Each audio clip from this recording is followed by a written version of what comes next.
तो आपल्याला future predict करायला शिकवत असतो. आज पण तुम्ही सगळेजण माझं हे सत्र बघतात, त्यातनं तुम्ही उराशी बाळगलेला अधिकारी होण्याचं स्वप्न आहे. आणि ते अधिकारी झाल्यानंतर बऱ्याच लोकांच्या मनामध्ये बरेच सारे विचार असतील की मी अधिकारी झाल्यानंतर मी हे करून दाखवू शकतोय, ते करून दाखवू शकतोय, मी हे करेल लोकांसाठी, ते करेल लोकांसाठी. बऱ्याच लोकांच्या तशा कल्पना पण असणार आहेत. शिक्षण आपल्याला हे सगळं काही देत असतं.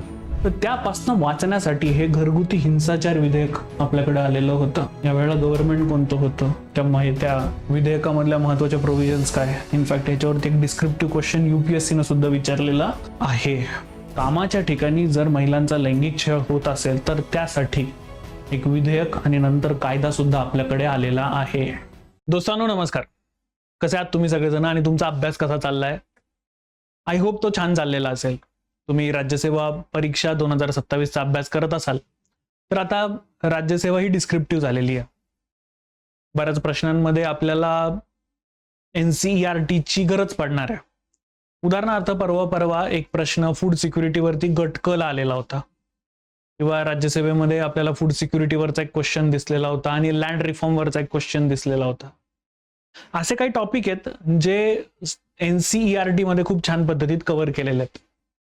NCERT हे बेसिकली इंग्लिशमध्ये आहेत. मग आपल्या मराठी बॅकग्राऊंड मधल्या विद्यार्थ्यांना खूप प्रॉब्लेम होतो ते वाचायला, ते समजून घ्यायला. मग त्यावरती PWने एक छान सोल्युशन आणलेलं आहे. ते म्हणजे आपण NCERTचे हे सगळे सत्र तुम्हाला वन शॉट रेकॉर्ड करून देतो आहोत.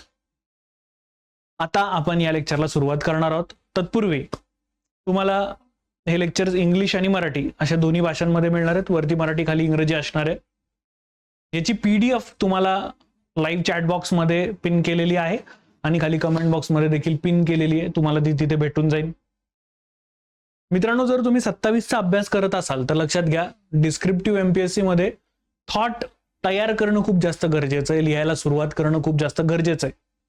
ही NCERTची बॅच तर ऑफकोर्स तुम्हाला मदतीला असणारच आहे, पण त्या सोबत आपण तिथे एक सक्षम नावाची बॅच इंट्रोड्यूस केलेली आहे, जी 2027ला तुम्हाला खूप उपयोगी ठरेल. ही ब्रिज कोर्सच्या माध्यमातून तुम्हाला उपलब्ध करून देण्यात आलेली आहे, ज्याच्यामध्ये तुम्हाला स्ट्रॅटेजी सेशन सुद्धा एकाच छताखाली आम्ही अवेलेबल करून दिलेले आहेत. या बॅच मध्ये आम्ही तुमचे पेपर सुद्धा तपासून देणार आहोत बरं का रे. आणि आपल्या PWची पूर्ण टीम तुम्हाला इथे मदत करणार आहे. मित्रांनो, या बॅचचं नाव सक्षम आहे आणि आपल्या PW ऍप वरती आणि खाली डिस्क्रिप्शन बॉक्स मध्ये तुम्हाला याची लिंक जशीच्या तशी भेटून जाईल. या बॅच मध्ये पूर्व परीक्षा, मुख्य परीक्षा, इंटरव्ह्यू सगळ्यांचा अभ्यास एका छताखाली होऊ शकणार आहे. तुम्हाला दुसरीकडे कुठेच जाण्याची गरज नाही.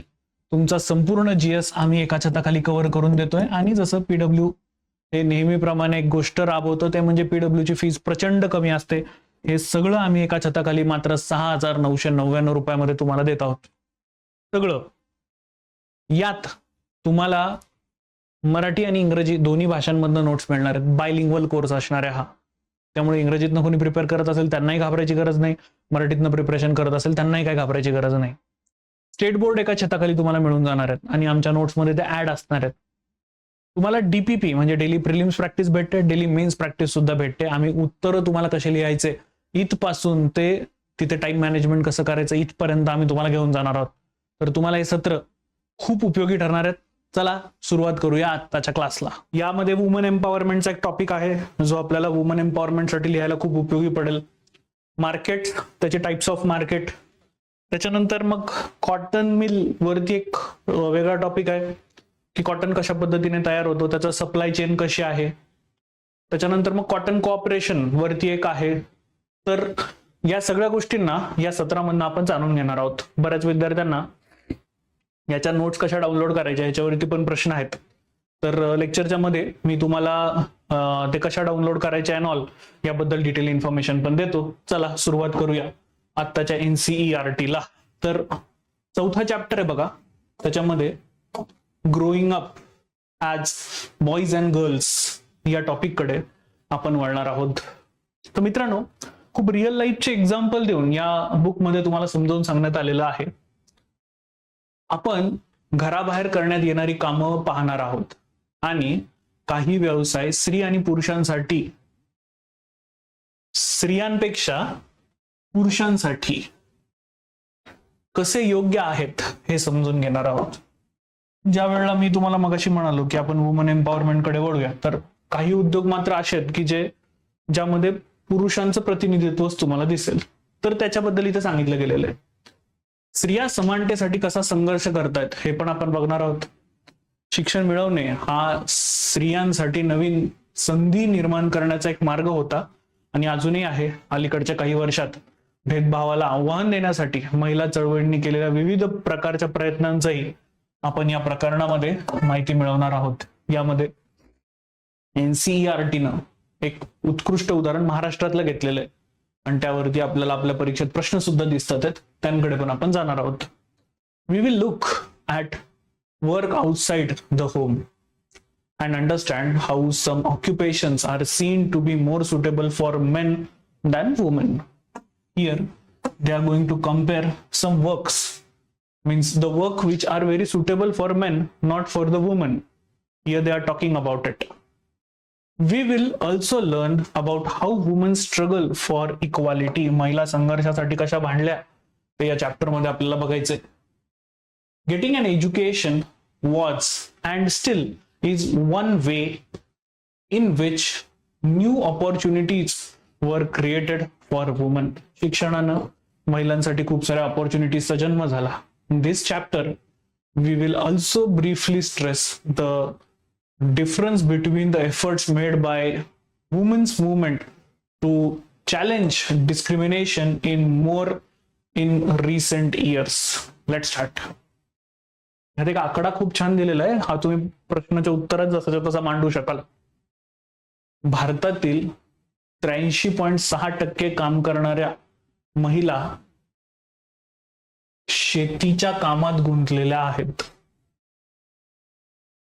महिलांचं एकूण प्रमाण बघितलं 100, त्यातल्या 83.6% महिला या शेतीच्या कामात गुंतलेल्या आहेत. त्यांच्या कामात लागवड, खुरपणी, कापणी, मळणी यांचा देखील समावेश होतो.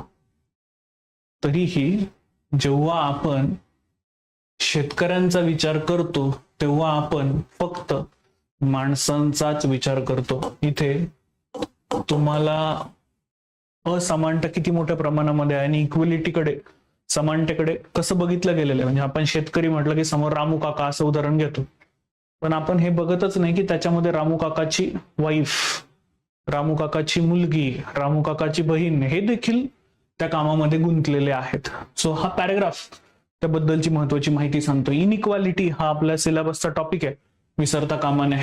86.6% working women in India are engaged in agricultural work.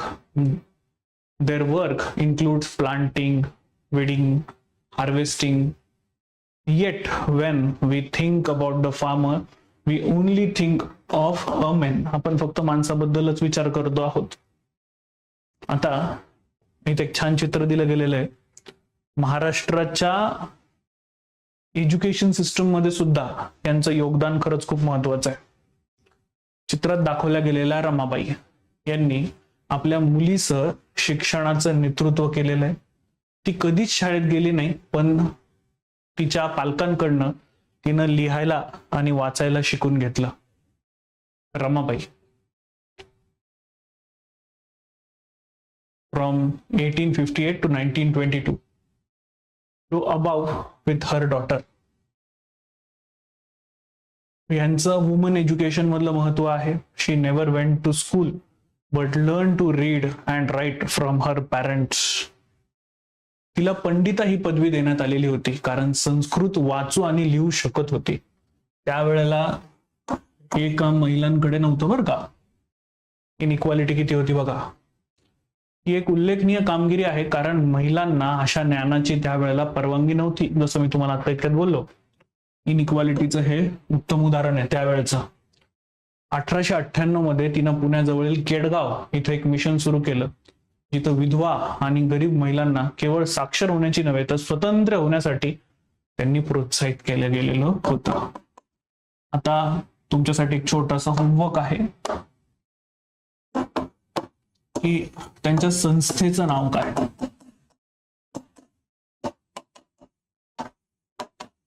आणि पुण्यात देखील त्यांची एक शाखा काम करते आहे, तिचं नाव काय हे जरा लगेच लेक्चर पॉज करा आणि सापडवा आणि खाली नक्की नोंदवा. कारण आपल्या MPSC त्याच्यावरती प्रश्न विचारलेला आहे मित्रांनो. जाऊया पुढे. त्यांनी सुतारकामापासून प्रिंटिंग प्रेस चालवण्यापर्यंत विविध कौशल्य शिकवली, जी कौशल्य आजही मुलींना सहसा शिकवली जात नाही. रमाबाईंचं हे मिशन आजही कार्यरत आहे. They were taught a variety of skills from the contemporary to the running and printing the press, skills that are not usually taught to the girls even today. Ramabai's mission is still active today. तो मी तुम्हाला जो सांगितलेला homework आहे, I hope तुम्ही सगळेजण तो नक्की कराल. आता यांनी विविध केस स्टडीज मांडलेल्या आहेत. या केस स्टडीज 2025 ला जेव्हा राज्यसेवा डिस्क्रिप्टिव्ह पॅटर्न मध्ये जाणार आहे त्यासाठी खूप उपयोगी ठरू शकतात. रोकेया सखावत हुसेन आणि तिची लेडी लँड बद्दलची स्वप्न. लेडी लँड बद्दल त्यांनी इथं विवेचन केलेलं आहे. रोकिया शेखावत हुसेन 1880 ते 1932 यांचा जन्म एका श्रीमंत कुटुंबात झाला. त्यांच्याकडे भरपूर जमीन होती. तिला उर्दू कसं लिहायचं वाचायचं हे माहिती असूनही तिला बंगाली आणि इंग्रजी शिकण्यापासून रोखलं गेलं. त्या दिवसात इंग्रजी ही भाषा म्हणून पाहिली जात होती जी मुलींच्या मनात नवनवीन विचार आणते, जी लोकांसाठी योग्य नव्हती. बघा, परत एकदा रोखलं जात होतं गर्ल्सला की तुम्ही हे शिकायचं नाहीये म्हणून बहुतेक मुलांना इंग्रजी शिकवलं जात होतं. मुलींना इंग्रजी शिकवलं जात नव्हतं, मुलांना शिकवलं जात होतं. रोकेया तिचा मोठा भाऊ आणि मोठ्या बहिणीच्या मदतीनं तिनं बांगला आणि इंग्रजी लिहायला आणि वाचायला ती शिकली. बंगाली किंवा बांगला भाषेचं नाव म्हणून तिथे बघितलं गेलेलं आहे. पुढे ती लेखिका बनली. तिनं 1905 मध्ये सुलतानाचं स्वप्न नावाची एक उल्लेखनीय कथा लिहिली. तेव्हा ती केवळ 25 वर्षांची होती आणि त्यावेळेला हे काम खूप उल्लेखनीय आहे बरं का मित्रांनो. So Rokeya Sakhawat Hossain and her dreams about the lady land. Lady land म्हणजे काय कॉन्सेप्ट आहे ते आपण पुढल्या ह्याच्यात बघणार आहोत. तेव्हा तिनं इंग्रजी कौशल्यांचा सराव केला. या कथेतून सुलताना नावाच्या महिलेची कल्पना तिनं केली की अशी एखादी महिला आहे की तिचं नाव सुलताना असं आहे. इंटरेस्टिंग आहे बरं का. ती लेडी लँड मध्ये पोहोचली. सुलताना कुठं पोहोचली? लेडी लँड मध्ये पोहोचली.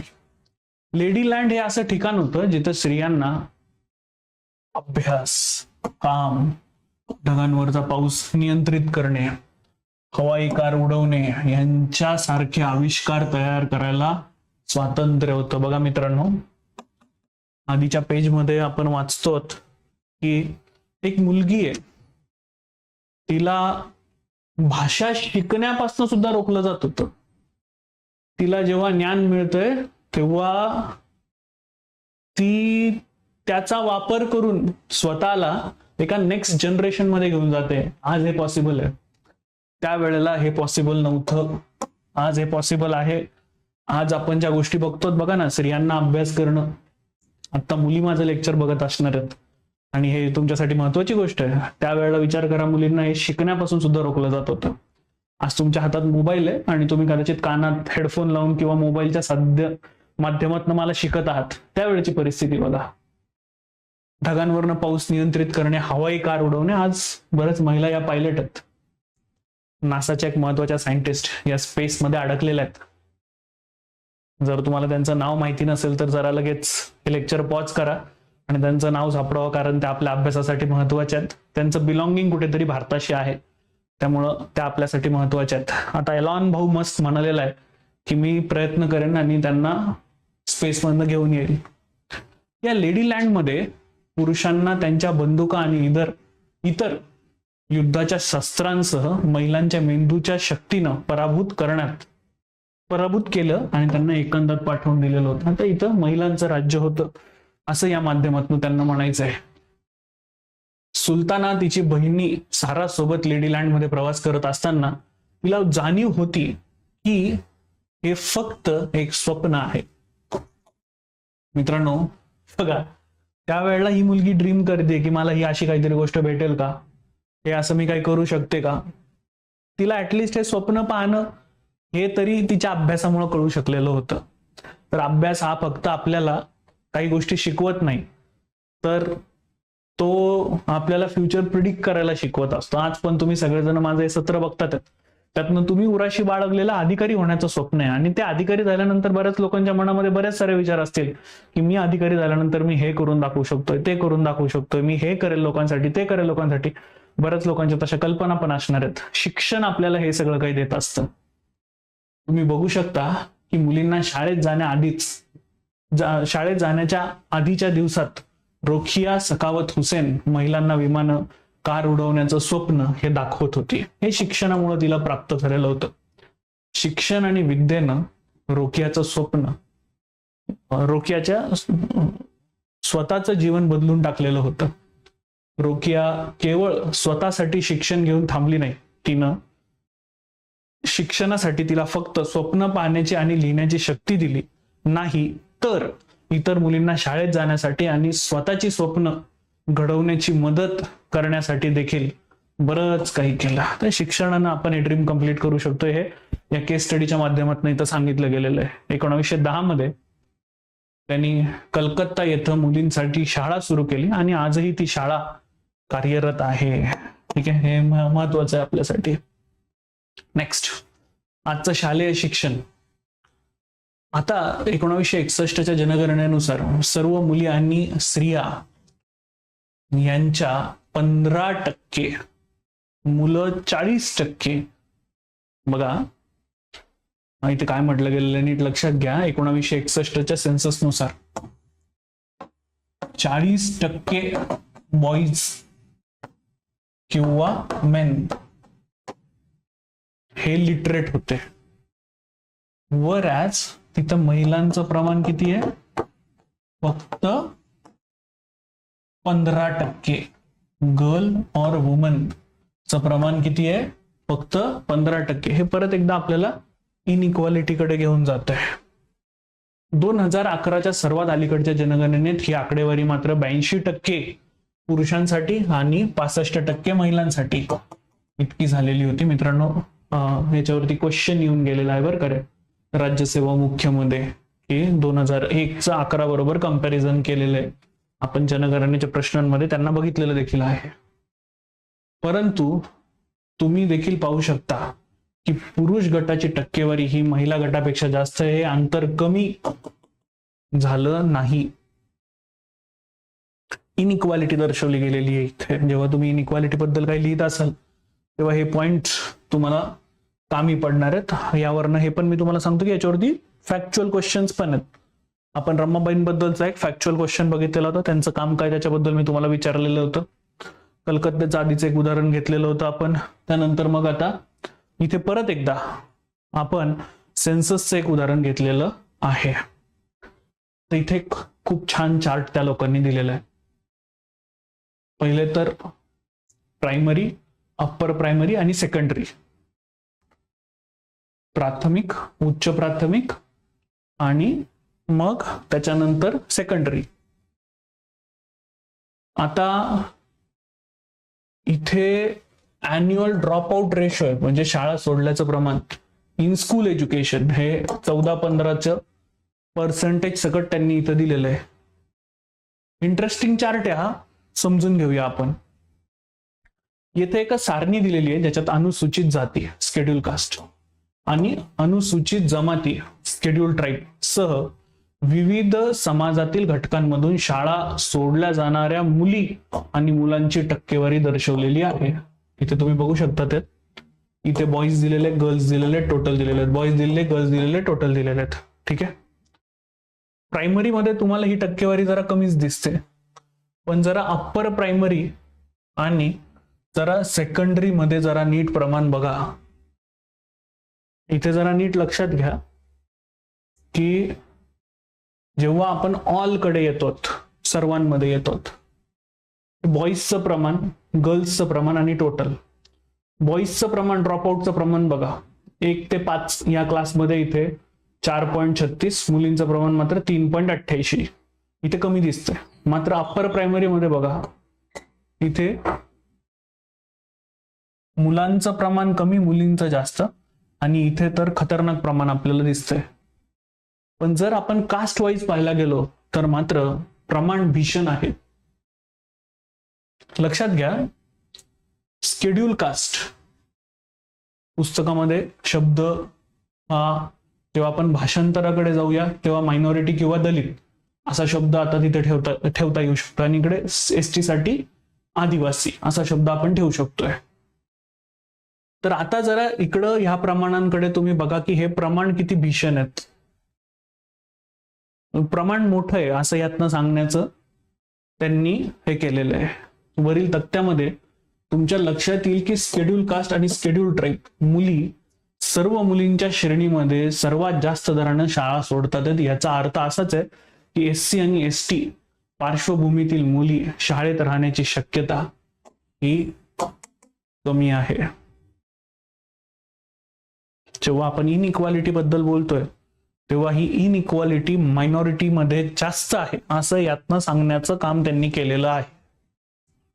2011च्या जनगणनेत असंही आढळून आलं की शेड्यूल कास्ट, शेड्यूल ट्राईब मुलींच्या तुलनेत मुस्लिम मुलींची प्राथमिक शाळा पूर्ण करण्याची शक्यता कमी आहे.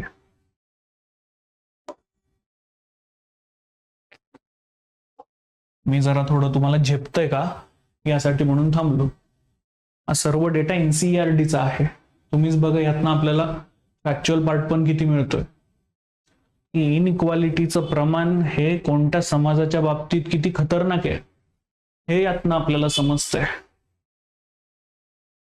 मुस्लिम मुलगी जवळपास 3 वर्ष शाळेत राहण्याची शक्यता आहे, तर इतर समाजातील मुली जवळपास 4 वर्ष हे शाळेत घालवता आहेत. म्हणजे मुस्लिम मुलींमध्ये शाळेत राहण्याचं प्रमाण कमी आहे असं हे आपल्याला इथे सांगता आहेत.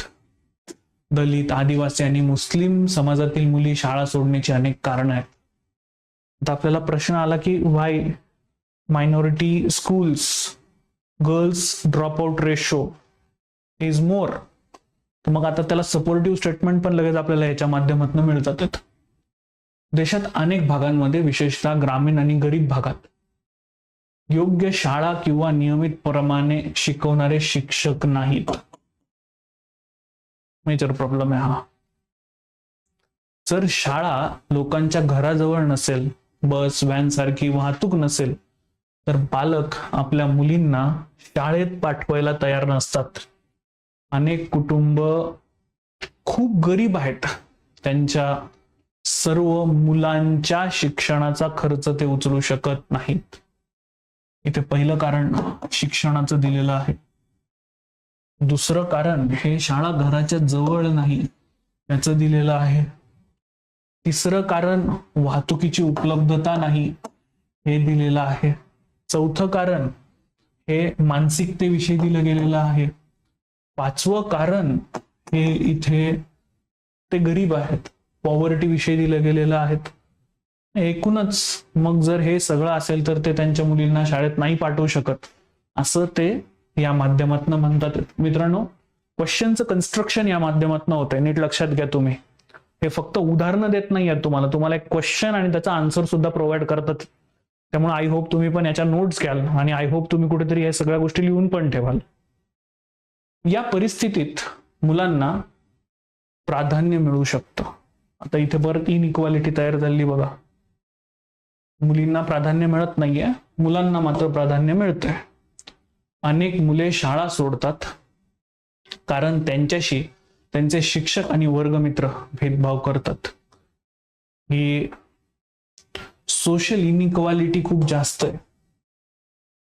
अशी सोशल इनइक्वालिटी कमी व्हायला पाहिजे यासाठी कोणत्या पंचवार्षिक योजनेमध्ये काम करण्यात आलेलं होतं? हा स्टेट बोर्डातला प्रश्न आहे बरं का, आणि स्टेट बोर्ड पण आपण शिकणार आहोत. जरा लेक्चर पॉज करा आणि हे कोणत्या पंचवार्षिक योजनेमध्ये सोशल इनइक्वालिटी एज्युकेशन मधली कमी झाली पाहिजे असं ध्येय मांडण्यात आलेलं होतं, जरा नक्की सगळ्यांनी सापडवून काढा.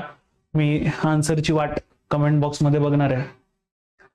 इथपर्यंत तुम्ही पोहोचलेले असाल तर नीट लक्षात घ्या की आपण प्रत्येक सिलेबसच्या पॉइंटला क्लिक करत पुढे जातोय आणि व्ह्यूज पेक्षा जास्त महत्वाचं आहे कमेंट्स माझ्यासाठी. तुम्ही जेव्हा खाली कमेंट्स टाकतात त्यावेळेला मला कळतं की लेकरं अभ्यास करतात. त्यामुळं मी नम्र विनंती करेल की हा जर आम्ही इनिशिएटिव्ह सुरू केलेला आहे तर त्याला दाद तुम्ही द्यायची, हा होमवर्क करू. मी जेव्हा जेव्हा म्हणतो की लेक्चर आत्ता पॉज करा आणि सापडवा, तेव्हा लगेचच्या लगेच सापडवा, कारण त्यानं तुमचा अभ्यास होणार आहे. त्यामुळे मग आता परत एकदा ह्या प्रश्नाचं उत्तर नक्की सापडवा. सापडवल्याशिवाय परत एकदा व्हिडिओवरती येऊ नका, हे सुद्धा मी तुम्हाला सांगेन, कारण ते तुमच्या अभ्यासासाठी महत्वाचं आहे. ठीक आहे, हा सगळा इनिशिएटिव्ह तुमच्या अभ्यासासाठी आहे. त्याला अगदी छान प्रकारे तुम्ही सगळ्यांनी करावं ही माझी मनापासून इच्छा आहे. पुढे जाऊया. सापडवताय ना उत्तर? हा, ते देखील सांगा. महिलांची चळवळ, इंटरेस्टिंग गोष्टी इथे दिलेल्या आहेत, किंवा महिलांच्या चळवळी कशा उभ्या राहिल्या. महिलांना लक्षात घ्या, महात्मा ज्योतिबा फुले यांच्यासह जे रेव्होल्युशनरीज होते, ज्यांनी अखंड भारतामध्ये महिलांच्या शिक्षणासह साठी काम केलेलं आहे, या सर्वांचं आपल्या समाजामध्ये, आपल्या भारतामध्ये योगदान खूप महत्वाचं आहे. त्यात राजश्री छत्रपती शाहू महाराजांचं नाव आलं नाही तर कदाचित माझं बोलणं हे कमी पडेल. पण या सर्व समाज सुधारकांनी जे काम केलेलं आहे त्यामुळं हा आजचा भारत उभा राहिलेला आहे. आज आपण विविध क्षेत्रांमध्ये महिलांची अतुलनीय कामगिरी बघतोय, हे या सर्व गोष्टींमुळे आहे. आज भारताच्या राष्ट्रपती या महिला आहेत. आपल्याला अक्कल शिकवणाऱ्या अमेरिकेच्या इतिहासामध्ये आतापर्यंत किती महिला राष्ट्राध्यक्ष झालेल्या आहेत हे नक्की तुम्ही सापडवा. या माध्यमातून मी तुम्हाला हे नक्की सांगेल की आपल्याला अमेरिका खूप अक्कल शिकवत असतो की हे करा, त्या करा, याव करा, त्याव करा, पण त्यांच्याकडे खरं सांगायचं ठरलं तर सोशल इक्वालिटी नाहीये. काळ्या गोऱ्याचा भेद. बराक ओबामा हे पहिले ब्लॅक राष्ट्राध्यक्ष तिथे बनले, त्यांना लोकांनी डोक्यावरती घेतलं, पण ते बनण्यासाठी अमेरिकेला किती वर्ष घालवावे लागले याचा पण अभ्यास असणं गरजेचं आहे. तर मी जो तुम्हाला आता इतक्यात प्रश्न सांगितला तो जरा एकदा शोधा की अमेरिकेमध्ये महिला राष्ट्राध्यक्ष झालेल्या आहेत का. चला, ही जी सर्व परिस्थिती आली तिच्याकडे परत एकदा वळूया. महिलांची चळवळ. महिला आणि मुलींना आता शिक्षण घेण्याचा आणि शाळेत जाण्याचा अधिकार आहे. त्यावेळेला नव्हता. महात्मा फुलेजींना जेव्हा त्यांनी हा इनिशिएटिव्ह घेतला त्यावेळेला खूप घाणेरड्या गोष्टींना सामोरे जावं लागलेलं आहे. याचा अभ्यास तुम्ही आय होप हिस्ट्रीमध्ये करत असाल. कायदेशीर सुधारणा, हिंसाचार, आरोग्य, इतर क्षेत्र हे आहेत जिथे महिला आणि मुलींची स्थिती सुधारलेली आहेत. हे बदल आपोआप झालेले नाहीत. यासाठी महिलांनी पावलं उचललेली आहेत, समाज सुधारकांनी पावलं उचललेली आहेत. हे बदल घडवून आणण्यासाठी महिलांनी वैयक्तिक आणि सामूहिकरित्या संघर्ष केलेला आहे. हा संघर्ष स्त्री चळवळ म्हणून ओळखला जातो. महिलांची चळवळ किंवा स्त्रियांची चळवळ. देशाच्या विविध भागातील वैयक्तिक महिला आणि महिला संघटना या चळवळीचा एक महत्वाचा भाग आहेत. महिलांच्या चळवळीला अनेक पुरुषही पाठिंबा देतात. त्यात सहभागी झालेल्या विविधता, उत्कटता आणि प्रयत्नांमुळे हे एक अतिशय उत्साही चळवळ बनलेली आहे. जागरूकता पसरवण्यासाठी, भेदभावाविरुद्ध लढा देण्यासाठी आणि न्याय मिळवण्यासाठी विविध धोरणांचा वापर करण्यात आलेला आहे. या संघर्षाची काही उदाहरणं आता पुढे दिलेली आहेत. वुमेन्स मुवमेंट, प्रचार मोहिमा. महिलांवरील भेदभाव आणि हिंसाचाराला लढा देण्यासाठी प्रचार मोहिमा, चळवळी, प्रचार मोहिमा या चळवळीचा महत्वाचा भाग आहे. 2006 मध्ये एक कायदा करण्यात आला ज्याच्याद्वारा घरात शारीरिक आणि मानसिक हिंसाचाराचा सामना करावा लागतो त्यांना घरगुती हिंसा असं म्हटलं गेलेलं होतं आणि याविषयी महिलांना आता संरक्षण देण्यात आलेलं आहे. एक अहवाल आहे मित्रांनो, national crime NCRB, national crime record ब्युरोचा. तुम्हाला माहितीये का, जे महिलांवरील अत्याचार होतात त्यामध्ये सर्वात जास्त अत्याचार हे घराच्या बाहेर नाही तर घराच्या मध्ये होतात. तर त्यापासून वाचण्यासाठी हे घरगुती हिंसाचार विधेयक आपल्याकडे आलेलं होतं. यावेळेला गव्हर्नमेंट कोणतं होतं, त्या विधेयकामधल्या महत्वाच्या प्रोव्हिजन्स काय, इनफॅक्ट याच्यावरती एक डिस्क्रिप्टिव्ह क्वेश्चन युपीएससीनं सुद्धा विचारलेला आहे. पहिला मुद्दा आपण बघितला. त्याचप्रमाणे महिला चळवळीने केलेल्या प्रयत्नांमुळे सर्वोच्च न्यायालयाने 1997 मध्ये महिलांना कामाच्या ठिकाणी आणि शैक्षणिक संस्थांमध्ये लैंगिक छळापासून संरक्षण देण्यासाठी मार्गदर्शक तत्व तयार करा यासाठी सरकारला प्रवृत्त केलेलं आहे. यासाठी सुद्धा पुढे जाऊन कामाच्या ठिकाणी जर महिलांचा लैंगिक छळ होत असेल तर त्यासाठी एक विधेयक आणि नंतर कायदा सुद्धा आपल्याकडे आलेला आहे. ओके, तर आधीच्या स्लाइडमध्ये आपण डोमेस्टिक व्हायलन्स बद्दल बोललेलो होतो आणि पुढच्या स्लाइडमध्ये कामाच्या ठिकाणी महिलांवरती होणारे अत्याचार याविषयी आपण बोललेलो आहे. यासाठी एक विशिष्ट कायदा तयार झालेला आहे. जर तो तुम्हाला माहिती नसेल तर त्याला नक्की सापडवा आणि खाली कमेंट बॉक्समध्ये देखील नक्की टाका. 1980च्या दशकात उदाहरणार्थ देशातील महिला गटांना हुंड्यामुळं होणाऱ्या मृत्यूच्या विरोधात आणि तरुण नववधूंच्या सासरकडच्या लोकांच्या किंवा अधिक हुंड्याच्या लालचीनं त्यांची हत्या करणाऱ्या घटनांच्या विरोधात आवाज उठवला. हुंडाबळी आणि त्याच्यासाठीचा कायदा हा तर एक मेजर आणि घाणेरडा प्रकार आहे आपल्याकडे. त्यांनी रस्त्यावर येऊन न्यायालयात जाऊन माहितीची देवाणघेवाण करून हा कायदा तयार करायला सरकारला मनवलं. अखेरीस वर्तमानपत्र आणि समाजातील काही सामाजिक समस्या बनली, समाजातील एक सार्वजनिक समस्याही बनली. हुंडा मागणाऱ्या कुटुंबांना शिक्षा करण्यासाठी हुंडाबळी याच्यासाठीचा जो कायदा आहे तो सुद्धा आपण तयार केलेला आहे. लॉ अगेन्स्ट द डाउरी, जागरूकता वाढवणे, रायझिंग अवेअरनेस.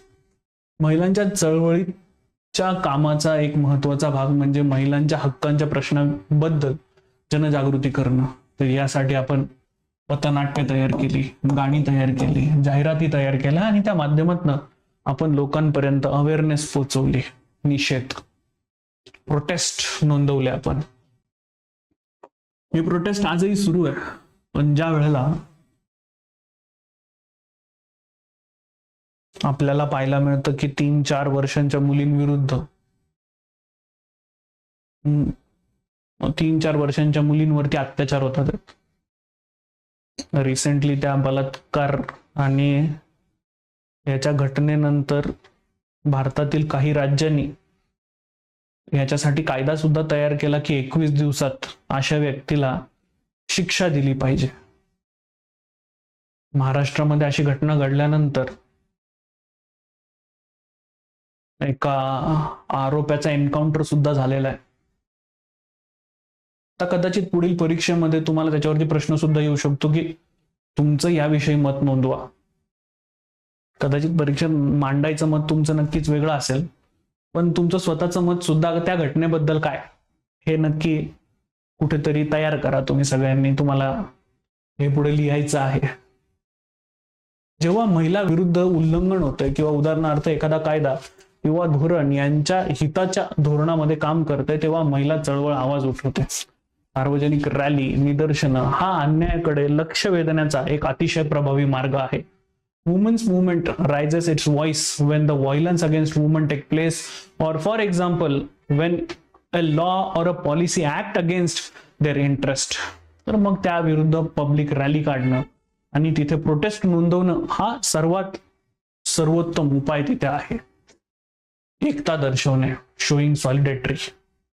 महिला चळवळ आणि इतर महिलांशी एकजूट दर्शवण्यासाठी हे सर्व केलं जातंय.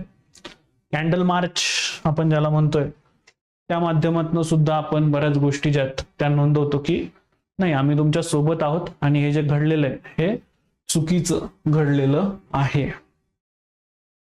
हा चॅप्टर इथेच संपतोय. पुढे जो महत्वाचा चॅप्टर आहे आपण आता त्याच्याकडे वळतो आहे. हा चॅप्टर आहे आपल्या आजूबाजूला असणाऱ्या बाजारपेठा. ठीक आहे, चला या बाजारपेठांविषयी आता माहिती घेऊया. सर्वात पहिला आहे त्याच्यामध्ये आठवडी बाजार. आठवड्यातनं एकदा भरणारा बाजार तुमच्या पण आजूबाजूला भरत असेल बघा. आठवडी बाजार म्हणण्याचं कारण म्हणजे हा बाजार आठवड्याच्या विशिष्ट दिवसांना आयोजित केला जातो.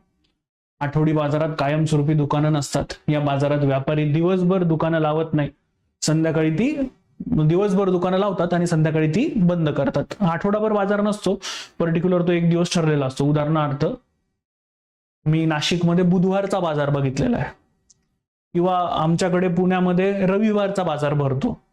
कारण रविवारी नॉर्मली सर्व नोकरी करणाऱ्यांना सुट्टी असते, तर मग रविवारी संध्याकाळी ते बाहेर निघून हप्त्याभराची जी सगळी काही शॉपिंग असेल ती करत असतात. लोक त्यांच्या दैनंदिन गरजांसाठी इथे येतात. आठवडी बाजारात अनेक गोष्टी स्वस्त दराने मिळतात, कारण दुकानं कायमस्वरूपी इमारतीमध्ये असताना त्यांना भाडं, वीज, शुल्क हे द्यावे लागतात. पण जेव्हा हे लोक इथे आठवडी बाजारामध्ये बाजारात बसतात त्यावेळेला त्यांना हे द्यावं लागत नाहीये. दॅट्स वाय त्यांची जी प्रोडक्शन कॉस्ट आहे ती कमी होते आणि ते भाजीपाला किंवा इतर गोष्टी स्वस्तात विकू शकता आहेत. Weekly market. A weekly market is so called because it is held on the specific day of a week. Weekly market do not have permanent shops. Traders set up their shops for the day and then closes them in the evening. Then they may set up at a different place at a next day. या प्रकारे ते त्यांचं चाललेलं असतं. इथे cheapest रेटने तुम्हाला गोष्टी भेटत असतात. रिझन त्यांना रेंट पे करावं लागत नाहीये, इलेक्ट्रिसिटी बिल किंवा फी द्यावी लागत नाहीये गव्हर्नमेंटला. दॅट्स वाय त्यांची जी प्रोडक्शन कॉस्ट आहे ती इथे कमी होत असते. आठवडी बाजारांमध्ये त्याच वस्तू विक्रीला काढणारी दुकानं असतात जी मोठ्या प्रमाणात असतात, म्हणजे ज्यांच्यात स्पर्धा असते. उदाहरणार्थ भाजीपाल्यात मोठी स्पर्धा आहे, त्यामुळे तुम्हाला आठवडी बाजारात ते दिसेल. किंवा गहू, तांदूळ, ज्वारी, बाजरी, धान्य हे तुम्हाला दिसतील. जर काही व्यापारी जास्त किंमत घेतात तर लोक दुसऱ्या दुकानात जातील. तिथे तीच वस्तू स्वस्तात मिळू शकेल, जिथे खरेदीदार सौदा करून ती किंमत कमी करू शकेल. ठीक आहे. आठवडी बाजारामध्ये तुम्हाला कार विकायला ठेवलेला आहे, बाईक विकायला ठेवलेला आहे, हे एक्झाम्पल खूप कमी मिळेल. तिथे भाजीपाला, धान्य हे उदाहरणं तुम्हाला जास्त मिळतील. आठवडी बाजाराचा एक फायदा असा आहे की आपल्याला आवश्यक असलेल्या बहुतेक गोष्टी एकाच ठिकाणी उपलब्ध होतात. भाजीपाला, किराणा, इतर गोष्टी. तर अशा बाजारामध्ये लोक जाणं पसंत करतात, कारण तिथे विविध पर्याय असतात आणि तिथे वस्तू खूप मोठ्या प्रमाणामध्ये उपलब्ध असतात. Weekly markets have large number of shops selling the same goods, which means there is a competition among them. त्यांच्यामध्ये स्पर्धा असते. ठीक आहे. तर ते वीक मध्ये एकदाच ही सगळी तिथे मंडळी उपस्थित असतात. ते एकाच प्लेसवरती बसत असतात. ह्याच्यामध्ये तुम्ही vegetables, groceries, cloth items, utilities अशा सगळ्या गोष्टी तुम्ही त्याच्यामध्ये बघू शकतात. People also prefer going to a market where they have choice and variety of goods. ठीक आहे. आता आठवडी बाजार झाला, आता परिसरातली दुकानं आली. Shops at neighbourhood. तुमच्या आजूबाजूला असलेली दुकानं आली. इझी आहे. आपल्या परिसरात वस्तू किंवा सेवा विकणारी अनेक दुकानं असतात. उदाहरणार्थ डेअरी, आता इथं दुग्धालय म्हटलेलं आहे त्यांनी. डिपार्टमेंटल स्टोअर, किराणा मालाचं सामान, स्टेशनरी, खाण्यायोग्य वस्तू हे सगळं तिथं मिळत असतं. यापैकी बरीच दुकानं कायमस्वरूपी आहेत, तर काही रस्त्याच्या कडेला असणारे शॉप्स आहेत. उदाहरणार्थ फेरीवाला, फळवाला, मेकॅनिक, इतर लोक. तर खरेदीदार आणि विक्रेता हे एकमेकांना त्या माध्यमातून ओळखतात आणि बऱ्याच वेळा इथं उधारीच्या वस्तू सुद्धा विकल्या जात असतात. ठीक आहे. नेक्स्ट, शॉपिंग कॉम्प्लेक्स आणि मॉल्स. आतापर्यंत आपण दोन प्रकारच्या बाजारपेठा बघितल्यात. शेजारचा आठवडी बाजार आणि नॉर्मल तुमच्या घराजवळची दुकानं. शहरी भागात इतर बाजारपेठा आहेत ज्यात अनेक दुकानं आहेत, ज्यांना शॉपिंग कॉम्प्लेक्स असं म्हणत असतात. उदाहरणार्थ हिंजेवाडी पुण्याच्या बाजूला आहे. तुमच्या माहितीसाठी सांगतो की आत्ता तिथे कुठेतरी आठवडी बाजार भरायला लागलेले आहेत, पण त्याआधी तिथे शॉपिंग कॉम्प्लेक्स मोठ्या प्रमाणात उभे राहिले. उदाहरणार्थ पुण्यातील औंध नावाचा भाग हा हिंजेवाडीपासून जवळ आहे. तिथे पुण्यातले मोठे मोठे मॉल तयार झालेत. का? कारण इथे खरेदी करायला येणाऱ्या लोकांकडे बाईंग कपॅसिटी होती आणि त्यांना सगळं एका छताखाली हवं होतं. त्यांना विविध ठिकाणी जायचं नव्हतं, फिरायचं नव्हतं. एकाच ठिकाणी सगळी शॉपिंग करायची आणि गपचूप घरी जायचं. त्यासाठी ते 2 पैसे जादा पे करायला सुद्धा तयार होते. आजकाल अनेक शहरी भागांमध्ये मोठ्या दुमजली वातानुकूलित इमारती तयार झालेल्या आहेत. त्याच्यात वेगवेगळ्या मजल्यांवरती वेगवेगळे दुकानं असतात. Let's take the example DMart. तुम्ही सुद्धा गेलेले असाल. डीमार्ट मध्ये सुद्धा सेक्शन्स आहेत. मी सुद्धा जातो तर मला सुद्धा माहिती आहे की डाळी साळींचा सेक्शन वेगळा, मॅगीचा सेक्शन वेगळा, टूथपेस्ट ब्रशचा सेक्शन वेगळा, सॅनिटरी आयटमचा सेक्शन वेगळा, कपड्यांचा आयटम वेगळा, प्लास्टिक वेगळं, किचन वेगळं, इलेक्ट्रॉनिक गुड्स वेगळं. सो असं त्याच्यामध्ये बायफ्रिकेशन केलं जात असतं. त्यांना आपण मॉल असं म्हणत असतो.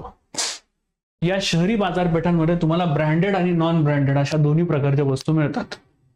ब्रँडेड वस्तू महाग असतात. अनेकदा जाहिराती आणि चांगल्या गुणवत्तेचा दावा करून त्यांचा प्रचार प्रसार केला जात असतो. उदाहरणार्थ, ब्रँडचं कोणतंही नाव घेणं इथे योग्य नाहीये. एक प्रकारचं एक छोटस अंड्यासारखं दिसणारं एक चॉकलेट आहे. माझी मुलगी 4 वर्षांची आहे. तिला ते दिसल्याबरोबर पप्पा मला टिंब टिंब टिंब टिंब घेऊन द्या असं ती म्हणत असते. त्याची किंमत 40-50 रुपये. हे छोटंसं अंड, त्या अंड्यातनं एका बाजूला ते असं फोडलं, एका बाजूला चॉकलेट निघतं, एका बाजूला खेळणं निघत असतं. तर मग बघा ना, त्याचा ब्रँड क्रिएट झालेला आहे. तर त्याची किंमत किती वाढली तरी लहान मुलंच आहेत ते त्याची डिमांड केल्याशिवाय राहत नाहीत. आणि लहान मुलं मागितल्यानंतर आपल्यासारखे पॅरेंट सुद्धा म्हणत असतात की चल बाबा एकदाच घेऊन घे, रडू नको. पण ही उत्पादनं तयार करणाऱ्या कंपन्या मोठ्या शहरी बाजारपेठेतील दुकानांमध्ये आणि काही वेळा खास शोरूम मध्ये त्यांची विक्री करत असतात. हा इंटरेस्टिंग प्रकार आहे. कारण तिथे जे ग्राहक जातात त्यांच्याकडे बाईंग कपॅसिटी आहे. नॉर्मली तुम्हाला मी मगाशी जे गोळ्या औषध सांगितले किंवा कॅडबरी बद्दल मी बोलत असेल तर तुम्हाला ते अशा ठिकाणी दिसेल जिथे लोकांची बाईंग कपॅसिटी आहे. नॉर्मल गावांमध्ये किंवा पाड्यांवरती तुम्हाला ते दिसणार नाही, कारण त्यांना माहिती असतं की इथे बाईंग कपॅसिटी नाहीये, घेऊन उपयोग नाही. ब्रँडेड नसलेल्या दुकानांच्या तुलनेत ब्रँडेड वस्तू खरेदी करणे, ब्रँडेड नसलेल्या वस्तूंच्या तुलनेत ब्रँडेड वस्तू खरेदी करणे कमी लोकांना परवडते.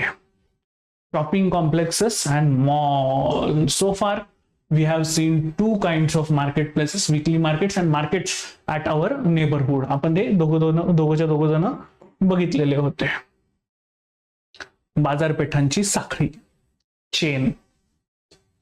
दुकान मालक त्यांचा माल कुठून खरेदी करतात? तुमच्या घराच्या जवळ एखादा किराणा मालाचं दुकान असेल, तुम्ही विचार करतात का की किराणा मालाच्या दुकानातल्या माणसानं त्याचा माल कुठून आणलेला असेल? ऑफकोर्स तो होलसेलर कडनं आणलेला असतो.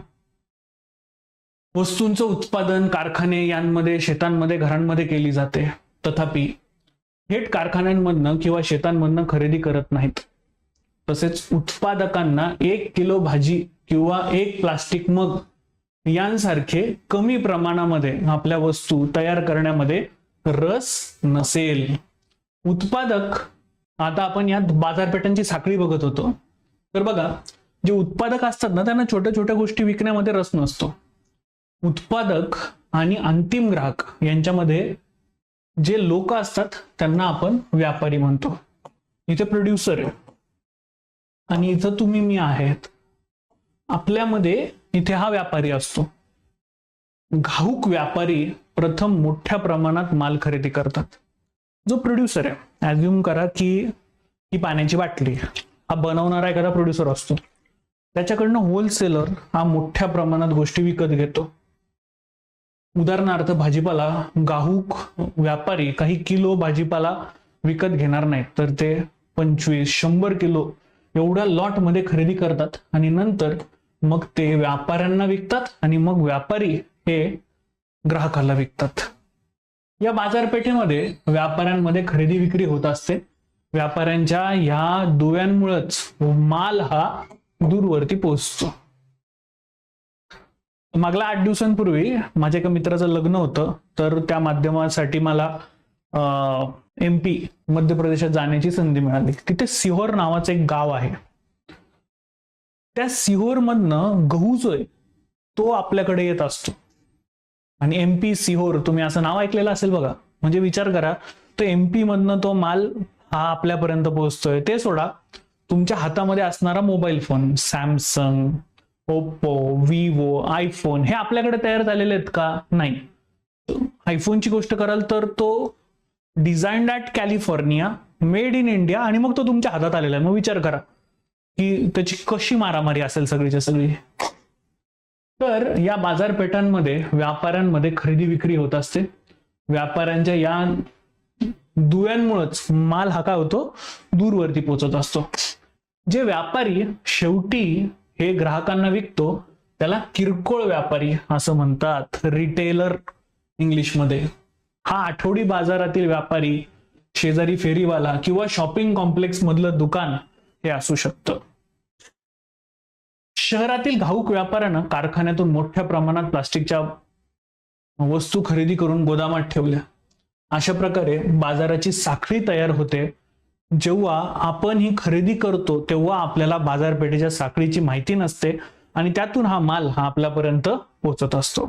ऑफकोर्स आता इथे मला ऐकत असणारे विद्यार्थी म्हणतील की सर हे तुम्ही किती बेसिक सांगता. हे 7वीचं NCERT बेटा, त्याच्यामध्ये तुला तसं तेवढं बेसिकच वाटेल. ठीक आहे. चेन ऑफ मार्केट्स ह्याच्यामध्ये आपण आता इतक्यात बोललेलो होतो. आणि हाऊ इट वर्क्स, सर्वत्र असणारे बाजार म्हणजे सगळीकडे असणारे बाजार. आता तर बघा, आतापर्यंत आपल्याला वेगवेगळ्या बाजारपेठा पाहिलेल्या असतील जिथे लोक विविध प्रकारच्या वस्तू सेवांची खरेदी करतात, विक्री करतात.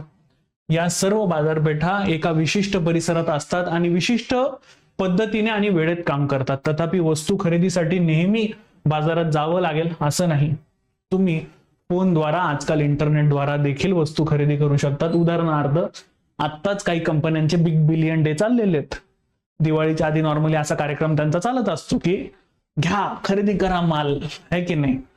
परवा मी न्यूजला बघितलेलं होतं की पुण्यातल्या एका सोसायटीने एका नवीन जोडप्याला, नवविवाहित जोडप्याला सोसायटीनं डायरेक्ट लेटरच पाठवलं की तुमच्याकडे खूप सारे शॉपिंगचे कन्साइनमेंट येतात, ते जरा बंद करा. ऑफकोर्स ते येत असतील तर ते समोरच्यांना पण वाटत असेल ना आपण पण मागवू. मग ते डायरेक्ट एखाद्याने कंप्लेंट केली, आहे की नाही, भारी की नाही. हा चला, सो मार्केट्स एव्हरीवेअर ह्याच्याबद्दल आपण बोलत होतो. दवाखाने, नर्सिंग होम मध्ये तुम्हाला डॉक्टरांची वाट पाहणारे विक्री प्रतिनिधी दिसत असतील. हे बेसिकली हे असे लोक असतात की जे डॉक्टरांना सजेस्ट करत असतात की तुम्ही आमचं पण जो औषध आहे ते तुम्ही लोकांना सजेस्ट करा, जेणेकरून ते लोकांपर्यंत पोहोचतील. अशा व्यक्ती वस्तूंच्या विक्रीचा व्यवसाय करत असतात. अशा प्रकारे खरेदी विक्री वेगवेगळ्या मार्गांनी होत असते. खरेदी विक्री बाजारपेठेतील दुकानांमध्ये होणे हे आवश्यकच आहे असं नाही. ते बाजारपेठच लागेल त्याच्यासाठी असं नाहीये. आजकाल तुम्ही घरी मोबाईलच्या माध्यमातून सुद्धा वस्तू मागवू शकता. आपण वर पाहिलेल्या बाजारपेठा सहज ओळखता येतात. तथापि अशा बाजारपेठा आहेत त्यांच्याबद्दल आपल्याला माहिती नसते. याचं कारण असं की मोठ्या प्रमाणावर वस्तूंची खरेदी विक्री तिथे केली जात असते. आपण त्यात थेट बघत नाही. उदाहरणार्थ शेतकरी पिकं वाढवण्यासाठी खतांचा वापर करतो, जे तो शहरातील खास दुकानांमधनं खरेदी करत असतो. त्या बदल्यात त्या कारखान्यांमधनं त्याला वस्तू मिळतात. कारखाना इतर विविध कारखान्यांकडनं इंजिन, गिअर्स, पेट्रोल टाक्या, एक्सेल, चाके खरेदी करतो. आपण सहसा सर्व खरेदी विक्री पाहत नाही, परंतु शोरूम मध्ये फक्त अंतिम उत्पादक, कार इत्यादी गोष्टीच पाहतो. बरेच सारे असे दुवे आहेत ना. उदाहरणार्थ तुमच्या घरामध्ये कार असेल, माझ्याकडे एक Hyundaiची कार आहे असं समजूया. पण माफ करा, जरा माझं ड्रॉइंग खूप जास्त खराब आहे. तर समजा माझ्याकडं ही माझी Hyundaiची कार आहे. Hyundai काय करतंय, त्या कारला फक्त असेंबल करतंय. त्याची चाकं कदाचित सिएट कडनं घेतलेलं आहेत, त्याचं इंजिन कदाचित दुसऱ्या कंपनीने बनवलेलं आहे, त्याच्यातला लाईट कोणत्या तरी दुसऱ्या कंपनीने बनवलेला आहे, स्टेअरिंग कोणत्या तरी दुसऱ्या कंपनीने बनवलेलं आहे. सो अशा विविध गोष्टी विविध लोकांकडनं खरेदी करून Hyundaiनं काय केलंय, त्याला फक्त असेंबल केलेलं आहे. ठीक आहे. तर असे बरेच मार्केट्स आहेत जे आपल्याला दिसायला सुद्धा मिळत नाहीत. The markets that we looked at above are the one that we recognise easily. पण काही असे आहेत की जे आपल्याला इझी भेटत नाही. त्याच्याबद्दलचं एक हुंडाईचं एक्झाम्पल मी तुम्हाला आत्ता दिलं. 7वा चॅप्टर संपला. पुढल्या चॅप्टरकडे जाऊया, 8व्या चॅप्टरकडे. आणि हा लय भारी चॅप्टर वाटला मला. म्हणजे ह्या चॅप्टरने आज आपण आजचा डे एंड करणार आहोत. नक्कीच चॅप्टर जरासा मोठा आहे पण चॅप्टर खूप मस्त आहे. याच्यामध्ये तुम्हाला कॉटन कसं तयार होतं, तर ते आंतरराष्ट्रीय बाजारपेठेत कसं जातं, मग तयार करणाऱ्यापासनं ते विकणाऱ्यापर्यंत, आणि हे फॉरेन मध्ये ज्याच्याकडे जातोय तो नफा कसा कमवतो याबद्दल सांगितलं गेलेलं आहे. चला, शर्ट इन द मार्केट, बाजारातील एक शर्ट, असं या टॉपिकचं नाव आहे. सुरू करूया. हा अध्याय म्हणजे हा चॅप्टर आपल्याला शर्टची कथा सांगतो. कापसाच्या उत्पादनापासून ती सुरू होते आणि शर्टाच्या विक्रीसह ती समाप्त होते. आपण पाहणार आहोत की बाजाराच्या साखळीमध्ये कापूस उत्पादकापासून सुपर मार्केटच्या शर्टच्या खरेदी पर्यंत आपण जाणार आहोत. साखळीतील प्रत्येक टप्प्यात खरेदी विक्री होत असते. याचा सर्वांना समान फायदा होतो का? स्वतः तुमच्यावरनं उदाहरण घ्या ना, की जर समजा तुमच्या शेतामध्ये बटाटा पिकत असेल तर तुम्ही 1 किलो बटाटा पिकवला. त्या 1 किलोतल्या एका बटाट्यामधनं तुम्ही कदाचित 1 किलोचा बटाटा पिकवलेला असेल, तो तुम्ही 5-10 रुपयानं विक्रेत्याला, त्या व्यापाऱ्याला विकला असेल. ते 1 किलो बटाट्यामध्ये 10 बटाटे असतील म्हणजे 1 रुपयाचा 1 बटाटा. पण त्या 1 बटाट्याच्या माध्यमातनं जेव्हा लेयर्सचं आपण पाकिट विकत घेतो तेव्हा अर्ध्या बटाट्याचं ते लेयर्सचं पाकिट असतं आणि ते आपण 10 रुपयाला विकत घेतो. मग शेतकऱ्यापासनं ते हा जो किरकोळ व्यापारी आहे ह्याच्यापर्यंत सर्वांना फायदा मिळतोय का? चला या टॉपिकच्या माध्यमातून बघूया. किंवा काही लोकांना इतरांपेक्षा जास्त फायदा होतो. चला आपण शोधून काढूया. आता इथे एक मस्त उदाहरण दिलेलं आहे. कुर्नूल हे आंध्र प्रदेश मधलं एक छोटंसं लहानसं कापूस पिकवणारं एक गाव. त्याच्यातल्या एका मुलीचं उदाहरण यांनी दिलेलं आहे. तिचं नाव आहे स्वप्ना. तिच्या छोट्याशा जमिनीवरती कापूस पिकवते. कापसाचे बोंडे पिकले की ती त्या बोंड्यांमधनं कापूस वेचते आणि त्या माध्यमातनं ती काय करत असते, ती तिचं लाईव्हलीहूड चालवत असते. कापूस पिकाचे बोंडे पिकले आहेत आणि काही आधीच फुटलेले आहेत. त्यामुळे स्वप्ना कापूस वेचण्यात व्यस्त आहे. त्यात कापसाचे बोंडे एकाच वेळेला फुटत नाही. त्यामुळं कापूस वेचायला तिला अनेक दिवस लागतात. खूप सारे दिवस मग ती कापूस वेचते. ते कापूस जो ती स्वतःकडे ठेवते. कापूस गोळा झाला की तो कुर्नूलच्या कॉटन मार्केटमध्ये विकण्याऐवजी स्वप्ना आणि तिचा नवरा कापूस स्थानिक व्यापाऱ्याकडे घेऊन जातात. पीक हंगामाच्या सुरुवातीला स्वप्नानं लागवडीसाठी बियाणं, खतं, कीटकनाशकं खरेदी करण्यासाठी व्यापाऱ्याकडनं हे इतकं कर्ज घेतलेलं आहे आणि ते पण जास्त व्याजदरानं घेतलेलं आहे. आणि त्या बदल्यात त्या व्यापाऱ्यानं तिच्याकडनं प्रॉमिस घेतलेलं आहे की स्वप्ना, मी तुला हे पैसे देतोय ना, मग तू येऊन कापूस मलाच विकायचा. कापूस लागवडीसाठी लागणारी खतं, कीटकनाशकं यांसारख्या उच्च पातळीच्या आदानांची आवश्यकता असते.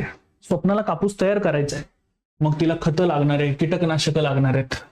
त्यासाठी शेतकऱ्यांना मोठ्या प्रमाणात खर्च करावा लागतो. स्वप्नाकडे एवढे पैसे लगेच येणार आहेत का? ती तर नॉर्मल शेतकरी आहे. या एक्झाम्पल मधनं आपण बघणार आहोत की सावकाराचं अस्तित्व कसं वाढतंय. बहुतेकदा लहान शेतकऱ्यांना हे खर्च भागवण्यासाठी पैसे उधार घ्यावे लागतात. ट्रेडर्स यार्डमध्ये त्याचे 2 माणसं कापसाच्या पोत्यांचं वजन करतात.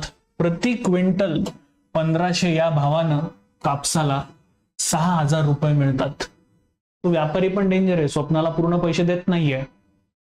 व्यापारी कर्ज आणि व्याजाची परतफेड म्हणून 3000 रुपये कापतो. 2500 रुपये कर्ज दिलेलं आहे, त्याच्यावरती 500 रुपये तो त्याचं व्याज लावतोय आणि बिचाऱ्या स्वप्नाच्या हातामध्ये फक्त 3000 रुपये देतोय. इथे एक्सक्लेमेशन मार्क सकट ती लोक म्हणतात की स्वप्नाला फक्त 3000 रुपये मिळाले. प्रोड्युसरच्या हातामध्ये काही येतंय का? नाही. हे एक छान उदाहरण सांगतात की शेतकऱ्याची हालत ही जम्मू काश्मीर असू दे की मग हे इथं खाली केरळ सारखं उदाहरण असू दे, जम्मू काश्मीर ते केरळ शेतकऱ्याची हालत ही सेमच आहे. याचं एक बेस्ट उदाहरण हे इथं सांगतायत. स्वप्ना हा कापूस पिकवण्यासाठी मी 4 महिने, स्वप्ना म्हणतीये बरं का आता त्या व्यापाऱ्याला, हा कापूस पिकवण्यासाठी मी 4 महिने खूप कष्ट केलेले. यावेळी कापूस किती बारीक आहे आणि किती स्वच्छ आहे हे तुम्ही पाहू शकतात. मला अजून चांगली किंमत मिळू शकते अशी आशा होती, असं स्वप्ना त्या व्यापाऱ्याला म्हणतेय. त्याच्यावरती व्यापारी काय म्हणतोय बघा स्वप्नाला, अम्मा मी तुम्हाला चांगली किंमत देत आहे, इतर व्यापारी एवढा मोबदला देत नाही. तुमचा माझ्यावरती विश्वास नसेल तर तुम्ही कुर्नूल मार्केटमध्ये जा आणि तपासा. वाचताना अंगावरती असे काटे येतात, पण ही बिचारी स्वप्ना दुसऱ्याकडे जाऊ शकते का? नाही. कारण हा जो व्यापारी आहे तो वेळोवेळी तिला मदत करतोय, खतांसाठी मदत करतोय, बियाणांसाठी मदत करतोय. इतकंच नाही तर जरा पुढचं पान वाचलं तर जरा अंगावरती काटा येईल, अशीच परिस्थिती आहे. स्वप्ना रागवू नकोस. स्वप्ना त्या व्यापाऱ्याला म्हणतीये रागवू नकोस, मी तुझ्यावरती संशय कसा घेऊ शकतो. मला फक्त आशा होती की आम्ही कापूस पिकवू, काही महिने टिकेल एवढी तरी आम्ही कमाई त्या माध्यमातून करू. कापूस किमान 1800 रुपये प्रति क्विंटल विकला जाईल हे स्वप्नाला माहिती असूनही पुढे वाद ती घालत नाही. व्यापारी हा गावातला एक शक्तिशाली माणूस आहे. मित्रांनो, या उदाहरणाच्या माध्यमातून भारतात जी सावकारी वाढून बसलेली आहे ना, त्याचं एक जागतं उदाहरण आपल्याला मिळतंय. जरा पुढला पॅराग्राफ वाचा, अंगावरती शहारे उभे राहतील. शेतकऱ्यांना केवळ शेतीसाठीच नव्हे तर आजारपण, मुलांच्या शाळेची फी, अशा इतर गरजा भागवण्यासाठी, कर्जासाठी त्याच्यावरती अवलंबून राहावं लागतं. हा प्रश्न सरकारने हाताळला पाहिजे बरं का रे, पण हा प्रश्न सावकाराला हाताळावा लागतो. मग सावकार स्वप्नासारख्या लोकांची पिळवणूक करतात. तसेच वर्षात असे काही दिवस येतात जेव्हा शेतकऱ्यांना कोणतंही काम नसतं, उत्पन्न नसतं. त्यामुळं आता शेतकऱ्यांना त्यांच्याकडनं कर्ज घ्यावंच लागतं. स्वप्नाला कापूस लागवडीतून मिळणारी कमाई मूलमजुरी करून मिळणाऱ्या कमाईपेक्षा जेमतेम आहे. ती जेवढं एक्सपेक्ट करतीये त्या एक्सपेक्टेशन पेक्षा पण प्रचंड कमी तिला मिळतंय. मित्रांनो, हीच परिस्थिती भारतातल्या सर्व शेतकऱ्यांची आहे. इरोडचा कापड बाजार. आता आपण बघितलं की स्वप्नाकडनं कापूस आलेला आहे. आता पुढे आपण जाणार आहोत इरोडच्या कापड बाजारामध्ये. तमिळनाडू मधील इरोड हा द्विसाप्ताहिक कापड बाजार जगातील सर्वात मोठ्या कापड बाजारांपैकी एक आहे. या बाजारात मोठ्या प्रमाणात कापड विकलं जातं. आजूबाजूच्या गावातील विणकरांनी बनवलेलं कापडही इथे विक्रीला आणलं जातं. व्यापारी देशभरातील वस्त्र उत्पादक, निर्यातदार कापड इथे पुरवठा करत असतात. ते सूत खरेदी करतात आणि विणकरांना कोणत्या प्रकारचं कापड बनवायचं आहे याबद्दल सूचना देतात. पुढील उदाहरणात ते कसं होतं ते आपण समजून घेऊया. तर इथे एक छान उदाहरण त्यांनी दिलेलं की कसा कापूस तयार होतोय. ठीक आहे, इथपर्यंत आपल्याला यायचंय, डीलर पर्यंत तो कसा जातो. बाजारातील एका व्यापाऱ्याचं दुकान आहे. गेल्या काही वर्षात या व्यापाऱ्यांना देशभरातील गारमेंट कंपन्यांशी व्यापक संपर्क विकसित केलेला आहे. त्यांच्या माध्यमातून त्यांना ऑर्डर मिळतात. हे व्यापारी इतरांकडनं सूत, धागा खरेदी करतात. पहिला. दुसरा, विणकर आजूबाजूच्या खेड्यापाड्यात राहतात. ते त्या व्यापाऱ्यांनी पुरवलेलं सूत त्यांच्या घरी घेऊन जातात. हे बघा, इकडनं इकडं जात आहे. त्यांच्या घरातील शेडमध्ये लूम असतात. छायाचित्रात तुम्हाला दाखवलेलं हे अशा प्रकारचे लूम असतात. यंत्रमागावरती विणकर त्यांच्या कुटुंबियांबरोबर बराच वेळ काम करतात. बहुतेक विणकर युनिट्समध्ये सुमारे 2 ते 8 हातमाग असतात आणि या हातमागांच्या मदतीनं असा सगळा कापड जो आहे तो विणला जातो. त्याच्यात साड्या, towel, shirting, ladies dress material, bedsheet तयार केल्या जात असतात. नंतर तयार झालेलं कापड व्यापाऱ्यांना परत आणून देतात. व्यापाऱ्यांना हवंय ते व्यापाऱ्यांपर्यंत नेऊन देतात. तिथं ते शहरातील व्यापाऱ्यांकडे जाण्यासाठी तयार होताना दिसतं. हे आता व्यापाऱ्यांकडे आलं, मग आता ते शहरातील व्यापाऱ्यांकडे घेऊन जाणार. व्यापारी दिलेल्या सुताचा हिशोब ठेवतो आणि त्या कापडात विकण्यासाठी पैसे तो त्याला देत असतो. कच्च्या मालासाठी आणि बाजारपेठेसाठी व्यापाऱ्यांना त्यांच्यावर अवलंबून राहावं लागतं. म्हणजे व्यापाऱ्यांकडे खूप जास्त शक्ती आहे. जे लोक त्यांच्याकडनं विकत घेणार आहेत ना, त्यांच्याकडे खूप जास्त शक्ती आहे यांच्यापेक्षा. म्हणजे ते डिपेंडंट झाले. आता ते काय बनवायचं आहे याची ऑर्डर देतात आणि कापड बनवण्यासाठी ही खूप कमी किंमत देत असतात. मित्रांनो, इथून आपण एक्सप्लॉयटेशन बघणार आहोत की कशा प्रकारे हे लोकांना एक्सप्लॉइट करतात. म्हणून विणकरांना ते कापड कोणासाठी बनवत आहे किंवा कोणत्या किमतीला विणलं जात आहे हे कळायला मार्ग नसतं. जो ते कापड बनवतोय त्याला माहितीच नाही की हे कापड आपण मग हा व्यक्ती कुठे पुढे वापरणार आहेत. म्हणून कापड बाजारात व्यापारी कापड कारखान्यांमध्ये विकतात. ते कापड बाजार असतो तिथं ते व्यापारी पुढे मग तो बनलेला कापड सप्लाय करतात. अशा प्रकारे व्यापाऱ्यांच्या बाजूने अधिक कार्य केलं जात असतं. विणकर त्याच्या सर्व बचत गुंतवतात आणि यंत्रमाग खरेदी करण्यासाठी उच्च व्याजदरानं पैसे घेतात. प्रत्येक यंत्रमागाची किंमत ही 20,000 आहे. त्यामुळे जर त्यानं 2 विकत घेतले असतील तर त्याला आधी 40,000 रुपये गुंतवावे लागतात, इन्व्हेस्ट करावे लागतात. या यंत्रमागावरती काम एकट्यानं करता येत नाही. मग आता होतं काय, हा फॅमिली बिझनेस बनतो. विणकर आणि त्याच्या कुटुंबातील आणखीन एक प्रौढ सदस्य दिवसाचे 12 तास काम करतात. त्यातून ते 3500 रुपये दरमहा कमवतात. मित्रांनो बघा ही अमाऊंट किती लेस आहे. म्हणजे त्याला बिचाराला 1 वर्षभर पूर्ण काम करावं लागेल तरी देखील त्यानं जी इन्व्हेस्टमेंट केलेली आहे ती वसूल होत नाहीये. नेक्स्ट, व्यापारी आणि विणकर यांच्यातील व्यवस्था हे बाजारातून बाहेर टाकणाऱ्या प्रणालीचं पुटिंग आउट सिस्टमचं उदाहरण आहे. ही आता सिस्टम नीट लक्षात ठेवा, पुटिंग आउट सिस्टम, ज्याद्वारा व्यापारी कच्चा माल पुरवतो आणि तयार झालेलं उत्पादन प्राप्त करतो. भारतात बहुतेक प्रदेशात असा जो विणकामाचा उद्योग आहे तो प्रचलित आहे. इरोडचा व्यापारी विणकरांना उत्पादित केलेल्या सुती कापडाचा पुरवठा दिल्ली जवळील वस्त्र निर्यात करणाऱ्या कारखान्यात करतो. बघा, इरोडवरनं हा माल निघतो आणि दिल्लीत जातोय आणि आता कापड निर्यात करणारा कारखाना शर्ट तयार करण्यासाठी कापड वापरतो आणि असा हा कापड हा परदेशी ग्राहकांना मिळतो.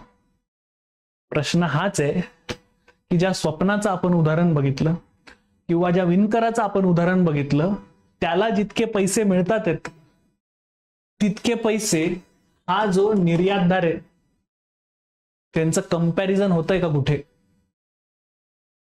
तर उत्तर आहे नाही. मी तुम्हाला मगाशी बटाट्याचं उदाहरण दिलेलं होतं की आपण शेतकरी बटाटे तयार करतो पण ते अर्ध्या बटाट्याला त्या चिप्सच्या पाकिटामध्ये 10 रुपये दिले जातात आणि आपल्याला किलो मागे सुद्धा तेवढा रेट मिळत नाही. जाऊयात पुढे. परदेशी खरेदीदारांमध्ये अमेरिका, युरोप मधले व्यापारी आहेत जे स्टोअर्सची साखळी चालवतात. ही मोठी दुकानं स्वतःच्या अटींवरती काटेकोरपणे व्यवसाय करतात. ते पुरवठादारांकडनं सर्वात कमी किमतीला मागणी करत असतात. एक्सप्लॉयटेशन होतं इथे. या व्यतिरिक्त ते उत्पादनाच्या गुणवत्तेसाठी, वेळेवर वितरणासाठी उच्च मानकं ठरवतात. परत एकदा जे सगळंच्या सगळा प्रेशर आहे ते खालच्या व्यक्तीवरतीच येतोय. वितरणात कोणताही दोष किंवा विलंब ठरल्यास कठोरपणे हाताळलं जातं. जो विणकर आहे परत त्याच्यावरती प्रेशर येतोय. म्हणून निर्यातदार या शक्तिशाली खरेदीदारांनी ठरवलेल्या अटी पूर्ण करण्यासाठी सर्वतोपरी प्रयत्न करत असतो. खरेदीदारांच्या अशा दबावाला तोंड देत वस्त्र निर्यात करणारे कारखाने खर्च कमी करण्याचा प्रयत्न करतात. परत इथे एक्सप्लॉयटेशन आहे की आता पगार पण कमी केले जाणार आहेत. मी महेश मांजरेकर निर्मित एक पिक्चर काल परवा पाहत होतो. त्यात त्यांनी सांगितलेलं होतं की मुंबईमध्ये अशा मोठ्या प्रमाणामध्ये हे कारखाने होते आणि त्या कारखान्यांमधल्या लोकांना ज्या वेळेला यंत्र आले तेव्हा एका दिवसात हाकलून देण्यात आलं. विचार पण नाही करण्यात आला की त्यांच्या पुढच्या जनरेशन्सचं काय होईल. तर हा मोठा इम्पॅक्ट घडलेला आहे. 1927ला ज्या वेळेला जगामध्ये मोठ्या प्रमाणामध्ये डिप्रेशन आलं, मंदी आली, त्यावेळेला सगळ्यात जास्त जॉब्स हे मुंबईमधल्या या सर्वच्या सर्व मिल कामगारांचे गेलेले आहेत. अशा प्रकारे ते स्वतःचा नफा वाढवू शकतात आणि परदेशी खरेदीदारांना स्वस्त दरात कपडे पुरवू शकता आहात. आता हा तर आपला एक सप्लाय चेन आपण बघितली, त्यात यांना मदत करणारी एक वेवर्स कॉर्पोरेशन असते, विणकर सहकारी संस्था. आपण पाहिलं की विणकरांना पुटिंग आउट सिस्टम अंतर्गत व्यापाऱ्यांकडनं फारच कमी मोबदला मिळत असतो. मग आता जे विणकर आहेत त्यांना फायदा करून देण्यासाठी आपण अजून काय करू शकतो, तर विणकर सहकारी संस्था ही व्यापाऱ्यांवरील अवलंबित्व कमी करणे आणि विणकरांना अधिकाधिक उत्पन्न मिळवून देणे यासाठी काम करत असते. अशी सहकाराची मुवमेंट तिनं महाराष्ट्रामध्ये सुद्धा बऱ्याच ठिकाणी चांगलं काम केलेलं आहे. तुमच्या गावात जर अशी एखादी डेअरी असेल जी सहकाराच्या माध्यमातून चालत असेल, तिचं नाव नक्की खाली टाका. सगळ्यांना ती डेअरी, तिचं नाव ऐकायला खूप छान वाटेल. नेक्स्ट, सहकारात समान हितसंबंध असलेले लोक एकत्र येतात. उदाहरणार्थ हे सगळे विणकर, त्यांच्या परस्पर फायद्यासाठी ते कार्य करतात. विणकर सहकारी संस्थेत विणकर एक गट तयार करतात आणि काही क्रियाकलाप एकत्रितपणे करू लागतात. सूत विक्रेत्याकडनं सूत खरेदी करतात, विणकरांमध्ये वितरित करतात. मार्केटिंग सह सहकारी संस्था हे सगळंच सगळं काम करत असते.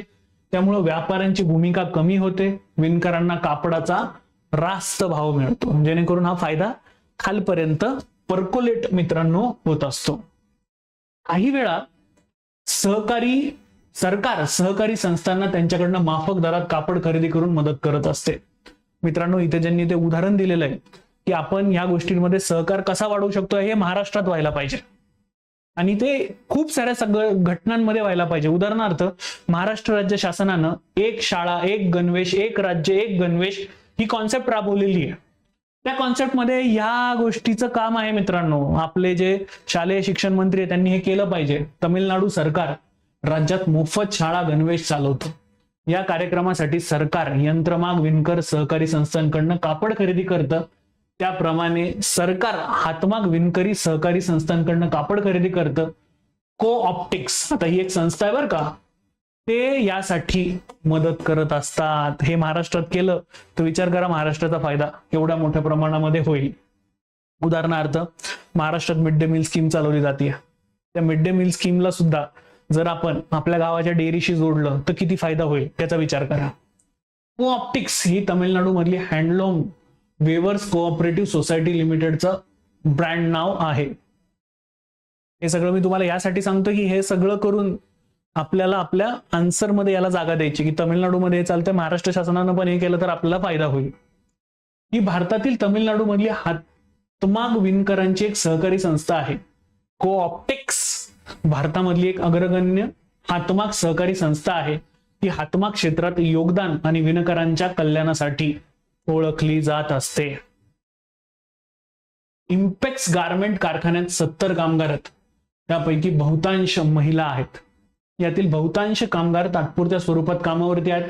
याचा अर्थ असा की जेव्हा नियोक्त्याला असे वाटते की कामगारांची गरज नाही, तेव्हा ते कामगाराला जायला सांगतात की बाबा रे, तू आता काम सोड, तुझं काम झालं.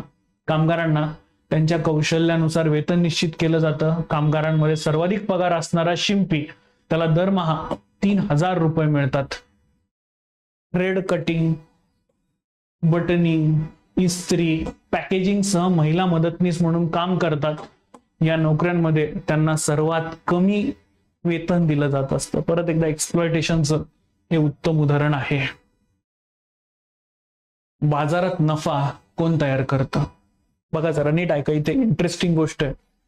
बाजारात साखळी कापूस उत्पादकाला सुपर मार्केटमध्ये खरेदीदाराशी जोडते.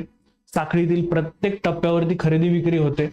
खरेदी विक्रीच्या प्रक्रियेत कोणकोणते लोक सामील आहेत ते आपण आठवलं तर आपल्याला कळेल की त्यांना किती किती रुपये मिळतात ते पण आपण आठवूया. बाजारात नफा कोण कमवतं, हे कसं होतं, चला आपण जरा नीट बघूया.